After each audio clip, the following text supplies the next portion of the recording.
Growing up a rich Gen Xer. Oh, no, not me. Anyone who knows I'm the youngest of 11 kids, so hand-me-downs were the rule of the day. But we never felt poor. That is until we went to our friends' houses. You know the ones. I'm Victor, and straight out of the Gen experience, those things your friends had, did, used, or wore that made you remember not everything was equal. Before Reaganomics took hold and everyone seemed to be living the dreams of 80s excess, you didn't think much of keeping up with the Joneses. You had wants, for sure. And when you saw some of those things your best friends had, you were convinced they were rolling in the dough.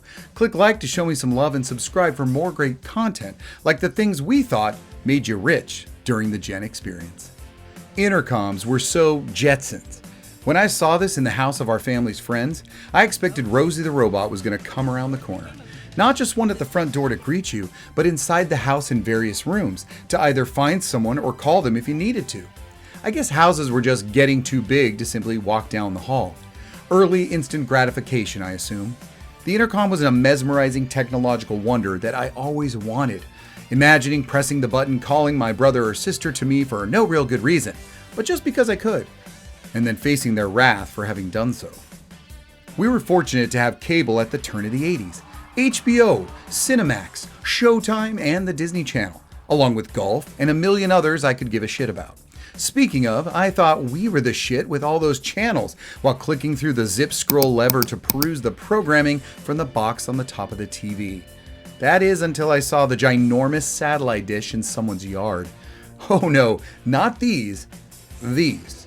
Thinking at first they were monitoring space for extraterrestrial life, I come to find out they were receiving satellite transmissions from anywhere. They were huge, and they must have had access to everything. Oh, the lifestyles of the rich and famous. Without the fame. The NES came out in 1985. That's the Nintendo Entertainment System. But before that, but after the Atari 2600 from 1977, was ColecoVision in 1982. This was a major gaming upgrade when being able to play things like Donkey Kong and Zaxxon for the first time, and with better graphics. Having this new shining star in game consoles made you the most popular kid on the block, and someone who probably comes from money, as those consoles retailed for $571 in today's money. They didn't dot the landscape of suburbia like they do today. A pool in many regions is second nature, not an afterthought. Once considered only an accessory of the well-to-do, and only of that set, having a pool was convenience and wealth personified, especially with the diving boards and slides we were allowed to have at the time. To show off but barely use, just like some pools now. Pool parties at friends' houses for their birthday was common, but I'm sure those are an endangered activity today. Having friends with a pool was the end-all, but not everyone was going to get one. Where did we think we lived? Hollywood? This one was definitely a way to know who in your class was far better off than you, or just spoiled rotten. I even thought having just one would be awesome. Let's face it, 80s marketing was quite successful. But when returning to school after Christmas break the year they debuted, those girls in class toting a total of 4 Cabbage Patch Kids in a stroller with names like Wilhelmina Tilly or Alexander Emile, well, that was too much. I'm sure my mother thought it was a waste of $25 or $80 today, and that's only if you got them off the shelf and not from some scalper. Now, I paid $80 for an action figure, but I'm an adult collector. This was a doll, a famous doll, that kids demanded, and by the looks of things, parents delivered. Oh, and you thought Betamax was rad. Now this is full Star Trek, and I was all in. I remember seeing it for the first time. The shimmer, the glare, the light flare as you moved it around. But for well over $800 for the player itself, and each disc over $30 a pop in 1984, I figured the one shown to me was probably stolen. The cleaner image and the smoother play was the draw. But too bad they not only didn't have much space on them, you had to flip them over. So it didn't really catch on. Still, to those who had a Laserdisc, I envied your parents' bank account. If your backyard included one of these bad boys, you were wealthy.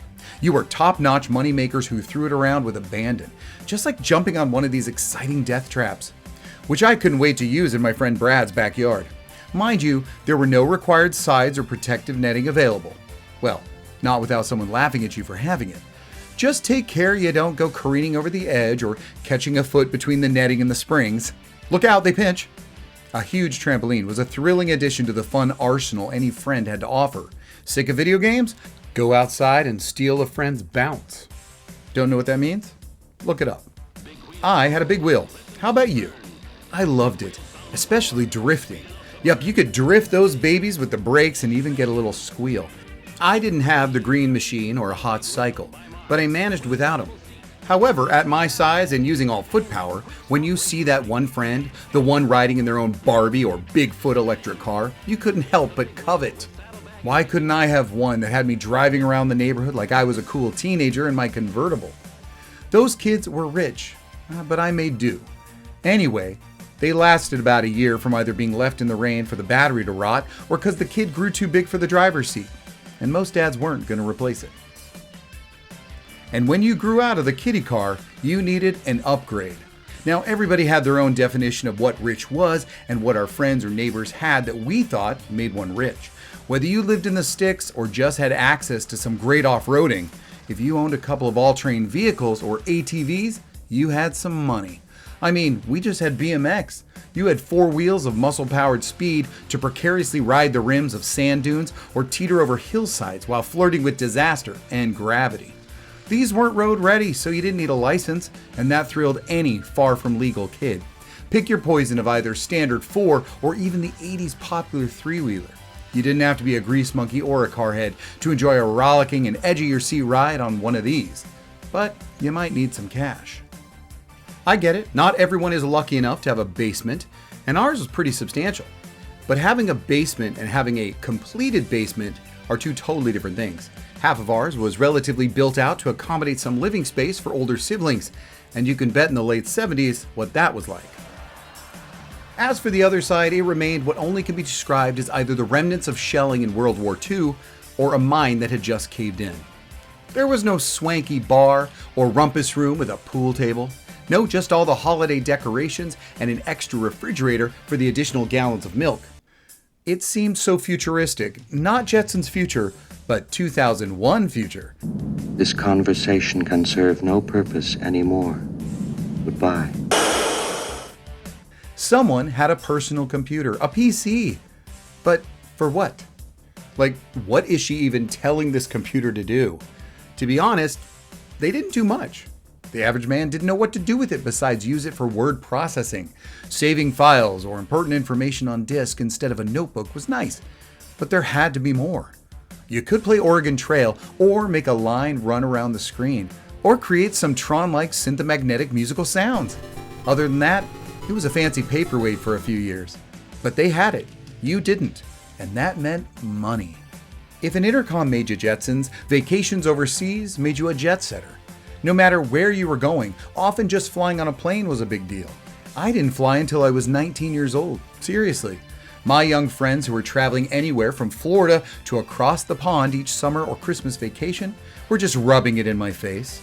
We always took road trips. A big van, a trailer hitched to the back, traveling the entire western United States. That was our vacation, and it was beautiful. But it wasn't flying. Were you a road warrior, or were you a jumbo jetter? I didn't own one. I didn't know anyone that owned one, and anyone that did must have had parents trying to distract their kid from the pain of divorce by getting them this behemoth. I had heard about it, but just like the ghost of some dead kid in the window of 3 Men and a Baby, I just didn't believe it. It was already cruel enough to go over to a friend's house who had every single Star Wars vehicle and playset from the original toy line strewn about. But if they were to reveal to me the 7.5-foot long USS flag from G.I. Joe on their bedroom floor, I assumed there would be nothing else in the room. And then I'd probably just faint on its deck, resting on its military gray embrace that I would never know. Frankly, I know this must have happened, but I don't remember anyone having their own phone line in their house when I was a kid. I think I knew families with multiple phone lines, but it was still very rare. Having your own line in your room must have come later. If you did, your family must have been millionaires. Remember long-distance charges? Yikes! One house, one line, but with 2 phones was the norm. You had to pull that cord, down a hall, around a corner, and lay on the floor for privacy. And even then, others had to walk over you to get by. If you had your own line, more power to you. Did you? My fashion sense, well, there wasn't any for many years. I didn't know it, but hand-me-downs weren't great. But as clothes weren't important to me either, I never noticed. but I guess other people did. It wasn't as important then, especially with guys, thankfully. Girls did seem to always be trying to wear the newest stuff. Jordache, Guess, Esprit. But in the 80s and into the 90s, there were some truly trendy threads you wanted to have to fit in. Starting with Vans, checkerboard of course, Converse Chucks, Ocean Pacific, Hobby, and even Hypercolor. Oh yeah, who remembers those? Clothes that change color based on body heat. Wait, did they make shorts? Bad idea. We love to put our hands in particular places on the clothing to give us an air of edginess. What about international news? Not that. The clothing line. The sweatshirts, the t-shirts. I loved mine, and although the company still exists, there is very little about the brand or images from its heyday online. Anyone else have a memory of these? Or have one of their pieces? Anyone? Lots of teenagers had their own cars. Many of them fugly junkers. But they had either earned enough to buy it outright or were given the clunker to fix up, so when they finally got their license, they had the wheels to prove it. Then there were those who were given a car on their 16th birthday, their sweet 16. Only child, I bet. Or at least that's what I told myself. Now, as the youngest of 11, I did get a car from my parents. And that's only because I was one of the last 2 kids remaining in the house, and he could afford this awesome gift. The best gift a teen could receive going to high school. It's remarkable what a car can do for your confidence, even a Buick Skylark. Of course, if I wanted to drive it, I had to gas it up. But that's okay, I had a job, an after school and one weekend day job at a donut shop and diner. Freedom tasted like donuts and independence was awesome. I guess kids who didn't need a job was another sign they were rich. C'est la vie. To be fair, everyone's circumstances were different. Families and individual situations, not to mention what was important to one family, may not be as important to another. The items I've covered and other things like tennis and golf lessons or being part of a country club were certainly not common enough at the time and could be looked at as, well, rich people things, to put it simply. It was an amazing time to be sure. Yeah, most of these things are commonplace now. Think about that. What really are the things today that young people feel makes one rich? The newest phone? They all got that. I think we all know the real answer though. Love, truth, kindness, and thousands of viewers who click like and press subscribe. Viewers like you. Tell me in the comments what you think of these things that we looked at with awe and convinced ourselves our friends who had them were loaded, rolling in it during the Gen Experience. I hope you'll come back. This was a good one. Now peruse the store and watch other great shows from the channel. Thanks for sticking it out to the end, and until next time.